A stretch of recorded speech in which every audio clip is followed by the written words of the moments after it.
"It is a privilege and an honor to call Jimmy Kimmel my friend," Meyers said during his A Closer Look segment on Thursday, September 18. Seth Meyers is weighing in after Jimmy Kimmel Live was pulled off the air.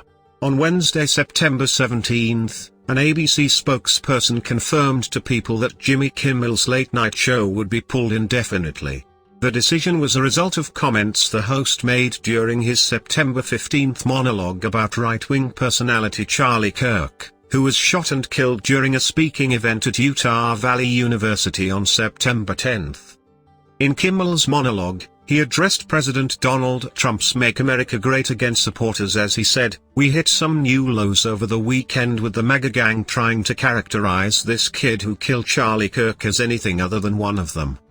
Kimmel, however, previously offered his condolences to Kirk's family on social media. "Instead of the angry finger-pointing, can we just for one day agree that it is horrible and monstrous to shoot another human?" he wrote on September 10. "On behalf of my family, we send love to the Kirks and to all the children, parents and innocents who fall victim to senseless gun violence." Meyers dedicated the Thursday, September 18 late-night A Closer Look segment to Trump's relationship with the media and free speech.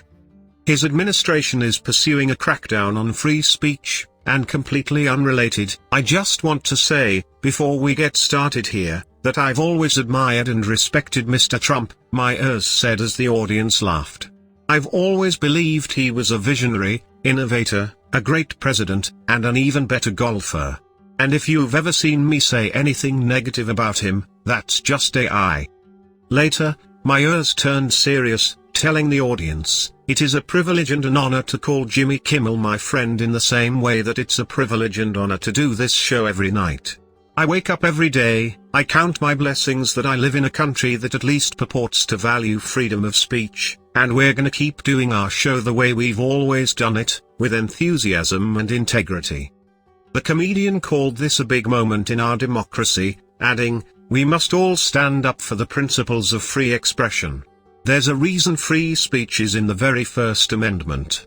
In a statement, Nexstar Media told People that its owned and partner television stations affiliated with the ABC television network will preempt Jimmy Kimmel Live for the foreseeable future, beginning with tonight's show.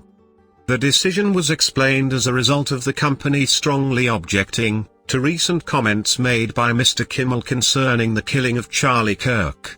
Andrew Alford, president of Nexstar's broadcasting division, called Kimmel's comments offensive and insensitive at a critical time in our national political discourse, and we do not believe they reflect the spectrum of opinions, views, or values of the local communities in which we are located, in a statement to People. Continuing to give Mr. Kimmel a broadcast platform in the communities we serve is simply not in the public interest at the current time, and we have made the difficult decision to preempt his show in an effort to let cooler heads prevail as we move toward the resumption of respectful, constructive dialogue, Alford's statement continued. Nexstar recently announced plans to acquire rival broadcast company Tegna for $6.2 billion, a massive deal that would further consolidate the local television landscape and put Nexstar in 80% of America's TV-owning households, according to a press release. The acquisition will require final approval from the Trump-controlled Federal Communications Commission. FCC Chair Brendan Carr quickly praised Nexstar on Wednesday for putting pressure on ABC to remove Kimmel, writing on X that it is important for broadcasters to push back on Disney programming that they determine falls short of community values.